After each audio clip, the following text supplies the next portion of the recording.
ভরা বর্ষার সুযোগ নিয়ে রাতের অন্ধকারে মহিষ পাচারের চেষ্টা। বিএসএফ এর হাতে আটক 2 বাংলাদেশি পাচারকারী। ধৃতদের হবিবপুর থানার পুলিশের হাতে তুলে দিয়েছে বিএসএফ। উদ্ধার করা হয়েছে 16টি মহিষ। মালদার ভারত বাংলাদেশ সীমান্তবর্তী হবিবপুর থানার কেদারিপাড়া এলাকার ঘটনা এটি। কাঁটাতারহীন এলাকা দিয়ে রাতের অন্ধকারে মূলত মহিষ পাচারের চেষ্টা চলছিল। সেই সময় বিএসএফ এর 88 নম্বর ব্যাটালিয়নের জওয়ানরা বাধা দিলে তাদের উপর হামলা চালায় পাচারকারীরা। 2 বাংলাদেশি পাচারকারী আটক হয় বিএসএফ এর হাতে। এদের নাম মোহাম্মদ রুবেল, বয়স 33, এবং মোহাম্মদ আমানুল্লাহ, বয়স 35। বাড়ি বাংলাদেশের নওগাঁও জেলার পোরশা থানার অন্তর্গত দারপাল এবং যুগিডাঙ্গা গ্রামে। মালদা থেকে বিশ্বজিৎ মণ্ডলের রিপোর্ট, টার্গেট বাংলা নিউজ।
কতুলপুরে সর্বপ্রথম এমআরআই পরিষেবা যুক্ত 110 বেডের মাল্টি স্পেশালিটি হসপিটাল হল মেডিকেয়ার জেনারেল হসপিটাল।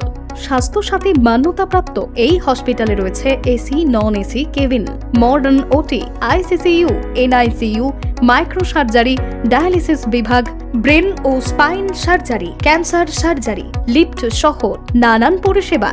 এছাড়াও রয়েছে সিটি স্ক্যান পরিষেবাযুক্ত নিজস্ব ডায়াগনস্টিক সেন্টার, ডক্টর চেম্বার্স, ওষুধের দোকান সহ 24 ঘন্টা অ্যাম্বুলেন্স পরিষেবা, 24 ঘন্টা অ্যাক্সিডেন্ট এমার্জেন্সি। রোগীর সুচিকিৎসা, সুপরিষেবা এবং সুস্বাস্থ্যই হল আমাদের মূল লক্ষ্য। ঠিকানা সরিষাদিঘি, কতুলপুর, বাঁকুড়া। যোগাযোগ নম্বর 9434216662 অথবা যোগাযোগ করুন 9732212924 এই নম্বরে।